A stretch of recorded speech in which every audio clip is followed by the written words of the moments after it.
Force. The only thing that matters on a coaster. If the ride has no force, you might as well be sitting on your couch watching Airtime Thrills. It's equally bad for your brain, but it's a whole lot cheaper. Though I do apologize for the ad breaks.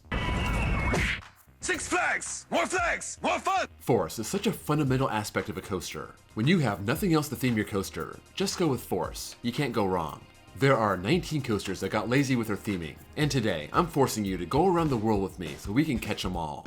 This is Force versus Force versus Force versus... Look, I'm being forced to do this. Send help.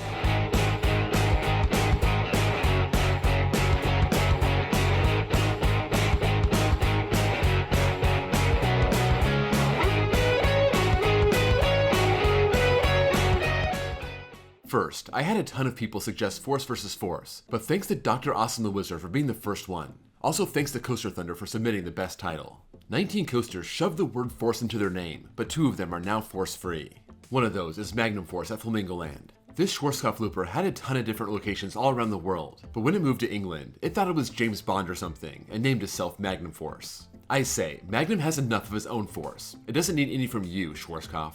Due to strict gun laws, it had to leave England in 2005, dropped off in Mexico for a bit. You know what happened there. And wound up in America, where it's jaking people around to this day, just under a new name.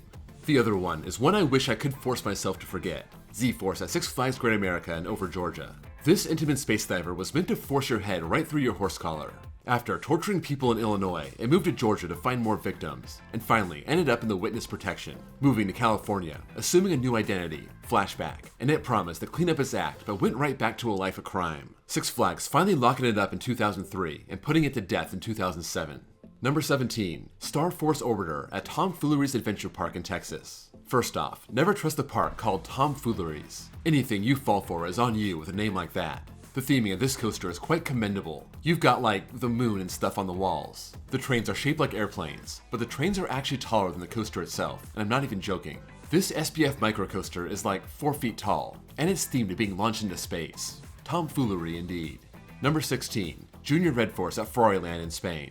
You know, those child stars are athletes that break into the business and try to live up to their parents. Oh, you're Tom Hanks's kid. Oh, you're Roger Clemens' kid. No pressure or anything like that. Well, that happens in the coaster world also, and here you have Junior Red Force, being built 1 year after the actual Red Force, the tallest coaster in Europe. So, here's Junior, born at a paltry 312 inches long, 2,000 pounds and 2 ounces. A long, far cry from its dad. And 7 years later, it's still the same size. So, I would say the prospects of Junior Red Force as an elite coaster in Europe are pretty bleak. Number 15, Force One coaster at Kid City in Indonesia. Half indoors, half outdoors. It's impressive they made this coaster so dynamic, considering it's only 413 feet long. They really did force one coaster into this tiny family entertainment center. This coaster and park operated for about 5 years and was forced to shut down. I'm guessing they blew their budget on this elaborate support structure for a kids coaster. Number 14, Millennium Force at Askari Islands of Fun in Pakistan. No, don't adjust your phone screen. This is called Millennium Force, opening right at the turn of the millennium back in 2018, built by Wuhan Food Amusement Rides. Definitely the best thing to come out of Wuhan, and the name clearly inspired by a certain Sandusky-based coaster. Though honestly, this may be more properly named. Not the Millennium part, but the Force part. Unlike the big blue thing, this actually goes upside down, and that loop being the size of a Fruit Loop, you know that's crazy intense. All it's missing is 14 overbank turns. I just want to check with Dwight to see if identity theft is no longer a joke. Identity theft is not a joke, Jim. Okay, well, that seals it. Sorry, Millennium Force, the man has spoken. Number 13, Force One at Schwaben Park in Germany. Long before Junior Red Force, we had a Formula One themed coaster come to Germany. At 72 feet tall and 40 miles an hour, this is a legit coaster, but theming it to a car that goes about 200 miles an hour faster than the coaster, that's weird. They should have tried to get away with a Star Wars theme. You know, you got the Force, you got the Rogue One, put them together and you have a lawsuit on your hands. But this is Germany, and I'm sure Disney would never find out. Number 12, Flash Speed Force at Warner Bros. Movie World in Australia. If you're traveling overseas and miss the Six Flags theming, go to the Gold Coast in Movie World and you'll get your share of Superman and Green Lantern and the Roadrunner and Joker. And now, as of 2024, the Flash. He may be fast, but he couldn't open fast enough for me when I was there last January. What a jerk. So this has spinning cars and goes up and down 2 spikes. As if the Flash not only spins, but doesn't go very fast and can't decide which direction to go in. Oops, forgot my keys. Oh no, the curling iron's on. Did I lock the back door? Hold on, I gotta pee. Changed my mind. Wait, changed it again. Yeah, it goes on like this for a while. Number 11, Dragon Force at El Malahi in Egypt. When you're shopping for suspended looping coaster, do you go with B&M, Vekoma, Pinfari? Okay, not Pinfari. You're better off with the Jinma, and that's what El Malahi did. This 67-foot coaster looks like it could be family friendly, but then it whips you into two inversions. It does only go 39 miles an hour, that's why they call it Dragon Force. But I'd be lying if I said I didn't wish Dragon Force was at Frontier City instead of Steel Lasso. Bring on the Jinma, we need it. Number 10, G-Force at Drayton Manor. I opened this video saying that putting force in your coaster name was lazy, but just naming your coaster G-Force. That's like calling your dog Bark, or your cat, Jerk who knocks stuff off your desk and then shows you the butt, which is the cat equivalent to the middle finger. But G-Force is no ordinary coaster. This lift hill wraps all the way around upside down and there's some negative hang time G-Forces. And after a mad forceful ejector airtime hill, you enter the one and only bent Cuban 8. Well, not the only one. This coaster was cloned, of course. Who wouldn't want one of these? This being in Iraq of all places. But why they call this the bent Cuban 8? It's got nothing to do with Fidel Castro or cigars. It's an aerobatic maneuver, kinda like this one. Cuba, eh? Excellent. Number 9, Steel Force at Dorney Park. This coaster is so wrong in so many ways. First, Steel Force. Almost seemed like they asked AI to pick a generic name for a coaster and that's what it spit out. And I know, this opened in 1997, but I'm sure they had AI back then. Or just super uncreative marketing people. Either way, this coaster had a name but no theme. So, what does it do? It steals the logo from Cedar Point's Banshee, renamed Mantis because Banshee was too scary back in 1996, but apparently not in 2014. 18 years of human evolution apparently goes a long way. So, AI name, stolen logo, and then we get to the whole force part. This Morgan Hyper is tall and fast, but not forceful. I'm gonna make a lot of people mad with this one, but no, sorry, just no. Just call it Steel and be done with it.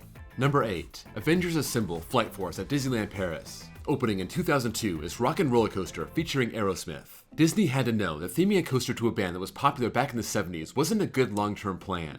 Still, it had a good 20-year run. Steven Tyler lasted a lot longer than most people would think. Still, it was time, and by 2022, Disney tore out the guitars and all the Rockstar stuff and put in Avenger stuff. That's still relevant for now, but I gotta say, this is way smarter than what Hollywood Studios is doing. They're also sending Aerosmith out to pasture, but they're bringing in the Muppets to take their place. The Muppets. The one thing that's almost as old as Steven Tyler. Almost. Not quite. So, It's a bold strategy, Cotton. Let's see if it pays off for him. Number 7, Fianna Force at Emerald Park. For decades, Vekoma has tortured us with the SLC, but now they're trying to make a truce, throwing their STC at us. I guess they finally learned how to make a good coaster. Good for them. Better late than never, and this 102-foot 3-inversion coaster opened in 2024, in this section of the park called the Land of Eternal Youth, and they made a movie about this in 2024, so that's obviously what this is themed to. Fianna being Rihanna's evil younger self, and yeah, I'm just gonna stop it here before I get into more trouble. Number 6, Gale Force at Playland's Castaway Cove. Theming a coaster to wind isn't always a good idea. That happened once, and that was a Togo nightmare. And to be honest, that's how this started off also. This SNS swing launch coaster opened in 2017 and was built by this guy. And after jackhammering everyone for a whole year, it was torn down and rebuilt better. Maybe Togo could have tried that with Windjammer, just saying. But then, this coaster was back in the news when 2 test dummies got thrown out of the car and landed into a hotel next door. That's when you know you got a forceful coaster. And that's when I knew I had to get to the Jersey Shore and ride it. Number 5, Max Force at Six Flags Great America. When you build a coaster, or when you choose your new name, it's important to be properly inspired. Great name. Yeah, isn't it?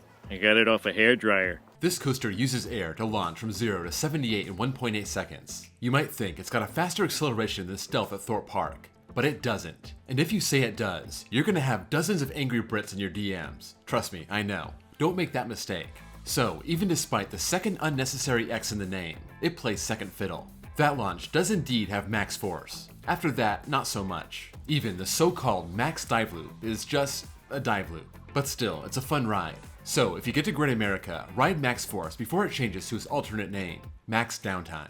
Number 4, Red Force at Ferrariland in Spain. We already roasted Junior Red Force, the kid that's got big shoes to fill, and at 367 feet, these are quite big shoes. The park is themed to Ferrari, the train is themed to a Formula 1 race car, and even though it's 112 miles an hour, it's about half of that of an F1 car. I will give them a break. They already made the front row riders wear goggles. If this went 225 miles an hour, they'd make all the riders wear spacesuits, Kevlar vests, the whole 9 yards. On this coaster, themed to the force of the color red. even with a gray track. The only Force themed to a color, so that's good, I guess, because it doesn't make any sense. Number 3, Millennium Force at Cedar Point. Unlike the coaster in Pakistan, this actually did open in 2000, given a spacey futuristic theme, and Cedar Point spared no expense for this thing. The first cable lift on a major coaster, the first 300-foot drop, 6,600 feet of track, and overbanks. So many overbanks. Overbank. Overbank. Overbank. By the 12th overbank, you're wondering if the ride will ever end. And maybe Cedar Point got a bulk discount for ordering so many, like getting a 48-pack at Costco. It makes you wonder if they could have replaced some of those overbanks with airtime hills. But silly me, don't be stupid. I got a fever, and the only prescription is more. Overbank. Number 2, Expedition G-Force at Holiday Park in Germany. Here we have a coaster themed to hunting for G-Force, but given how this thing looks, it doesn't seem like you have to look very hard. Really, it's not that hard. Like Steve looking for that paw print. It's right there, dude, right there. It seems like Expedition G-Force would be a better name for Steel Banshee Force, or even Overbank Force. Built in 2001, Intamin took what they learned with Millennium Force and applied it to this. Like, most importantly, cool it with the overbanks, put more airtime hills on it, and the coaster will be better. Ah, of course, of course. 25 years later, and this is still high on my bucket list, because I'm a sucker for negative G-Force. Number 1, Air Force 1 at Fun Spot Atlanta. When Fun Spot announced a partnership with RMC, we all thought, oh cool, family coaster incoming. But no, this would become one of the greatest coasters ever. And what do you do when you buy one of the best coasters ever? You name it after yourself. Like Paul Brown when he was named head coach of the new football team. Just name the team after yourself, and for the next 80 years, people will wonder, why is that orange team called the Browns? 80 years from now, people will wonder, why is this RMC called Air Force 1? Is it a typo? Did FunSpot fat finger the name and forget to proofread it, and the name just stuck? No, the coaster is named after John Airy Jr., and we all had fun poking fun at the name after it was announced. But I think, after you ride John Airy's coaster, it shuts you up and you don't care about the name, because this thing is ridiculous. That finale might actually force you to seek medical attention if you ride it 17 times like I did. You might want to take a page out of Paul Brown's book and wear thigh pads so you don't get bruised up. Air Force 1 is ridiculous, at a park that doesn't get crowded, a coaster enthusiast's dream. That's a wrap on the Force coasters of the world. Let me know what you think of the list, and if you enjoy these parody-style videos, I have a whole playlist full of them. Check that out in the links below. Also, please drop this video a like, and if you're new here and your love of coasters exceeds the number of overbanks on Millennium Force, you're definitely gonna want to give me a sub. I want to thank my Patreons. If you want bonus access, bonus content, and have your name listed at the end of each video, check my links below and join. Also, check out my second channel where I post copyright-free off-ride footage. Thank you all for watching, and I'll see you all next time.